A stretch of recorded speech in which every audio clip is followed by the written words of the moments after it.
So in week 11, it'll be the Cincinnati Bengals going against the Pittsburgh Steelers at Heinz Field. It's their 2022 prediction and preview video. It's all pro sports at the home of sports. So hit subscribe if you're new. Also hit the like button.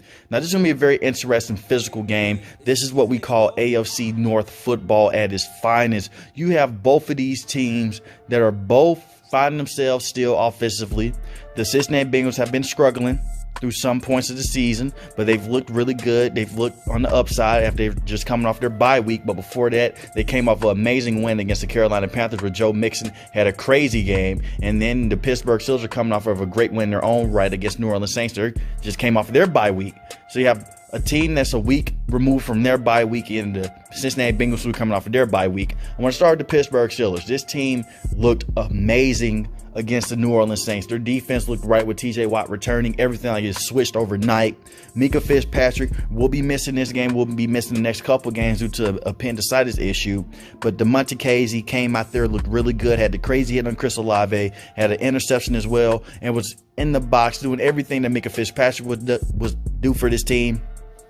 When I look at the Pittsburgh Steelers, their offensive line still bothers me, especially against blitz protection. Kenny Pickett got sacked 6 times against the New Orleans Saints front, and it is a tough New Orleans Saints defense. They found a way to run on that defense. I think the keys of victory for the Pittsburgh Steelers obviously protect Kenny Pickett as much as possible, let him get through his progressions, and run the football with your new tandem and Jaylen Warren, and do the same thing with Najee Harris, who had a good game against New Orleans Saints as well. You want to space out these linebackers for the Cincinnati Bengals. The Cincinnati Bengals have a tough, ragged defense. They don't get enough respect. This is a defense that is very good in their own right. Trey Hendrickson, even though he's not having a crazy sack season right now, he can still generate a lot of pressure off the edge. He has 4 sacks as I record this video, but that's the guy you want to look out for. And the Cincinnati Bengals can give up some big run plays here and there. We've seen it before, and we've seen the Cincinnati Bengals be inconsistent as well. So the Pittsburgh Steelers have to take advantage of that. Defensively for the Pittsburgh Steelers, you don't have to blitz Joe Burrow. The last time these two teams faced, the defense was all over Joe Burrow. He got sacked 7 times and had multiple turnovers in that week 1 game. The Pittsburgh Steelers should have won that game by more points, and there's more credit to the Cincinnati Bengals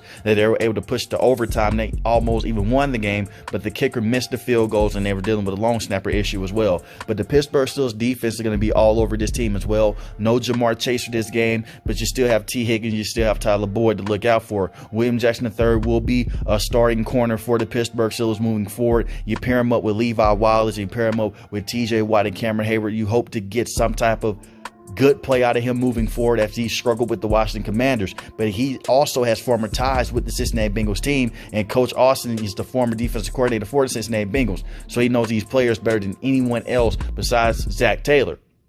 Look at the Pittsburgh Steelers defense. They stymied up that offense last week for the New Orleans Saints. That's the 6th best offense in the NFL at the time. So you're going against the Cincinnati Bengals team that is hindered without Jamar Chase, and the Cincinnati Bengals are going to try to run the football at a high clip. The Pittsburgh Steelers have a good run-stopping defense.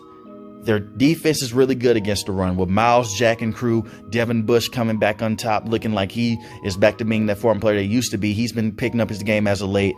Cameron Hayward is still one of the best defensive players in all of football. And TJ Watt, best pass rusher in football. You got to be on the lookout for him as well. So you let your front 4 get home. You don't have to blitz as much. Let your front 7 get there. In certain situations, you can jam up these wide receivers because you don't have to have that presence of Jamar Chase being out there. For the Cincinnati Bengals, you want to protect Joe Burrow as much as possible. If that means max protecting, when they protect Joe Burrow, good things happen. Joe Burrow had a lot of turnovers in the first game in week 1 against the Pittsburgh Steelers, most of it because he didn't play in the preseason and he's dealing with a little bit of a Super Bowl hangover, but they were still getting to him at a high clip. Usually when a team gets a lot of pressure at Joe Burrow, that's when interceptions start to happen, and that is when Joe Burrow gets knocked off his rocker. Even though he is really good against pressure, quarterback can only do so much when you have guys in his face, 3 to 4 guys in his face at a time. So his offensive line has to play better. They've been very inconsistent. They looked really good against the Carolina Panthers, but they struggled against the Cleveland Browns on that Monday Night Football game against Myles Garrett and crew. And that's what bothers me, when a team like the Pittsburgh Steelers, who have a bunch of physical specimens up front, can go out there and get you.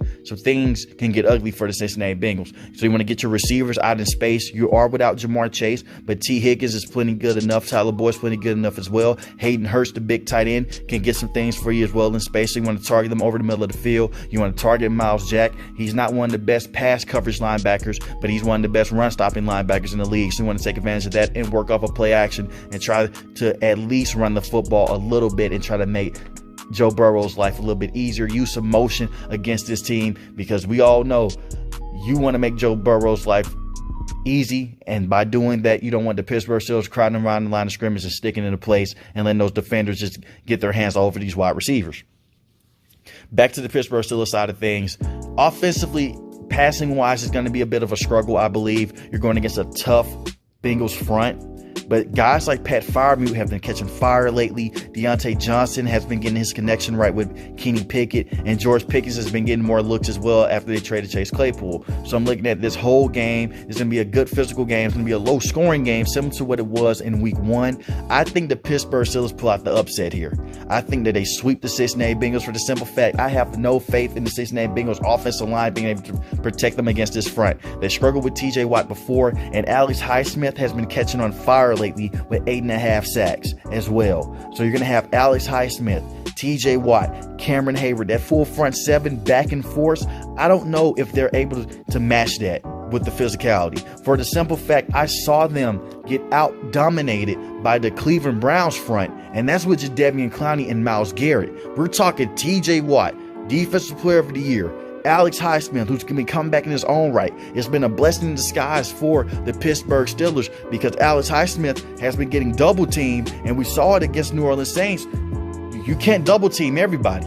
You can't double team TJ Watt, Alex Highsmith, and Cameron Hayward, so someone's going to get home. Robert Splain's been playing good as well at the linebacker position. So I think it's going to be too much for the Cincinnati Bengals to overcome, but I do think the Cincinnati Bengals will hold into this game. I think their kicker is going to miss a few kicks, and also the same with the Pittsburgh Steelers. No Chris Boswell this game as well, and we saw what happened against New Orleans Saints. That kicker missed a few field goals, but I think the Pittsburgh Steelers will come out on top. I have the Pittsburgh Steelers winning this game 17-14. I think that pressure is going to get home to Joe Burrow. I would not be shocked if the game came down to a game-winning field goal for the Pittsburgh Steelers. They're going to run the football with Najee Harris. If you're new to the channel, hit the subscribe button. Let me know what you think about this game in the comment section below. I know there's going to be a lot of split views, but most importantly, want each and the last one, guys, stay safe, stay positive. Thanks for watching the video, guys. Peace. Who you got? Cincinnati or Pittsburgh?